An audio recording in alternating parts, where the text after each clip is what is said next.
You said it out loud this time. Starting next month, I am actually going to save money. You said it with your chest. Maybe you opened a notes app. Maybe you built a little budget with categories and colors and felt like a functioning adult for about 11 minutes. And then the month happened. And on the 29th, you opened your banking app, saw $43 and a charge for $9.99 you do not remember agreeing to, and closed the app real fast, like you were closing a door on a crime scene. Sound familiar? Okay, but here is what is actually going on. You did not fail because you are bad with money. You failed because you were using a saving method that has never worked for anybody, ever, including people who are extremely good with money. You were trying to save whatever was left over, and leftovers are the worst possible place to look for money. In a few minutes, I am going to show you the one number that matters more than your income, and once you see it, you cannot unsee it. But first, we have to talk about why the leftover thing is a trap. Here is the math nobody says out loud. Say you take home $3,000 a month. Rent is $1,100. Groceries, gas, phone, insurance, and the subscriptions you forgot you had. That is another $1,200. So you have $700 of breathing room. On the first of the month, that $700 feels enormous. It feels like a vacation fund. It feels like you are, quietly, kind of rich. So you spend like a person with $700 of breathing room, because you are one. And then somewhere around the 22nd, that $700 has become $80, and the money you were going to save with is just gone. Where did it go? Not anywhere dramatic. That is the part that messes with people. You did not blow it on a jet ski. It left in $14 and $32 and $60 pieces across 3 weeks, and not one of those pieces felt like a mistake while it was happening. A coffee, a delivery fee because you were tired, a birthday gift, a thing for the apartment. Every single one of those was reasonable. That is exactly why they win. So the first real principle, saving is not a willpower problem. It is a sequence problem. You are not weak. You are just going last. Think about it. Your landlord does not wait to see what is left over at the end of the month. Your phone company does not politely ask if you have anything spare. They take theirs on a set date, automatically, before you have a vote. Everybody who gets paid reliably in your life gets paid first. And you, the person who actually earned the money, put yourself at the very back of the line and then act surprised when there is nothing there. So flip it, make your savings a bill. That is it. That is the whole shift. Not a goal, not an intention, not a vibe, a bill. Bills get paid because they are automatic and because missing them feels bad. Goals get skipped because they are optional, and skipping feels fine. Practically, this looks stupidly simple. You pick an amount. You set an automatic transfer to a separate savings account for the day after your paycheck lands. Not the 15th. Not when I get a chance. The day after. Because the day after payday is the one day of the month when the money genuinely exists. And here is where people mess it up. So listen, they pick a hero number. They make $4,500 a month. They decide they are saving $1,000, and for one glorious month, they do it. Then month 2, the car needs tires, and they pull it all back out. Month 3, they do not bother setting the transfer at all. And now they are not a person who saves. They are a person who tried and failed, which is so much worse for your brain than never starting. So do not be a hero. Start with an amount so small it is almost embarrassing. I am serious. If $3,000 a month is your take-home, start at $50. $50. Not because $50 will change your life. It will not. Because $50 will survive a bad month, and an amount that survives 12 bad months beats an amount that dies in February. Then you use the escalator.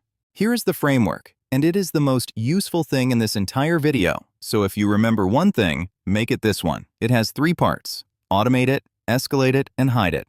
Automate it, you already know. The transfer happens without you. Escalate. It means every single month, you raise that transfer by a tiny amount.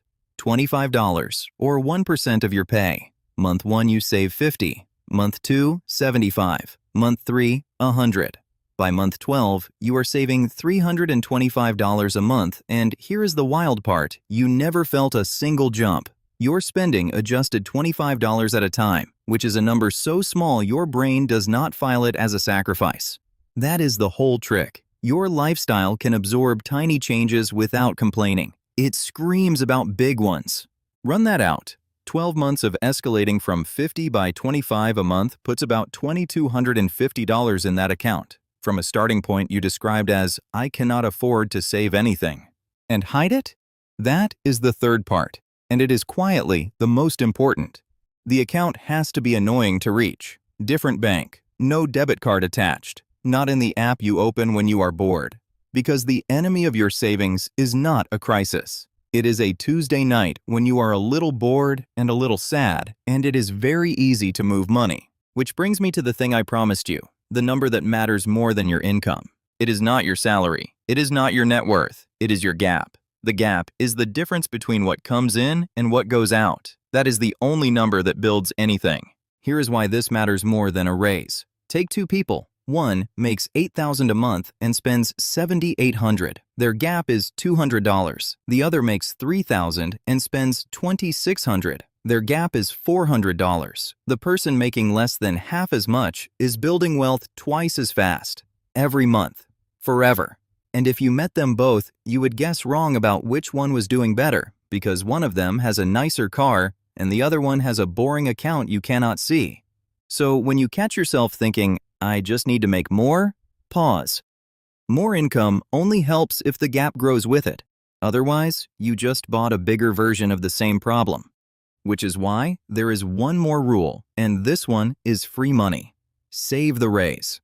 Every time your income goes up, whether it is a raise, a new job, a side gig, or a car payment you finally finished, you send half of that increase straight into the automatic transfer before you get used to it. You get a $200 a month raise, $100 goes to savings the same week. Why the same week? Because you have about 3 paychecks before your lifestyle quietly expands to swallow that money, and you can no longer remember what life was like without it.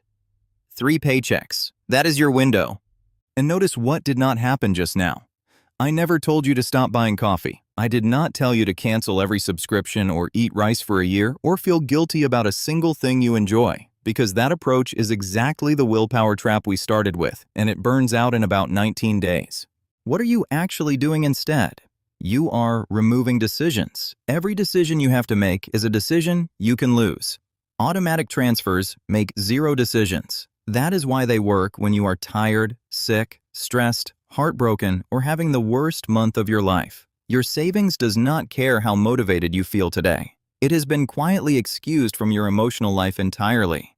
That is what actually saving money looks like. It is not discipline. It is not a spreadsheet you maintain forever. It is one boring setup you do once, a small increase you make monthly, and then a lot of not touching it. So let me take you back to the 29th. You, the banking app, the $43, the mystery charge. Here is what is different now. In that version, the $43 was the whole story because everything you had was in one place and whatever survived was random.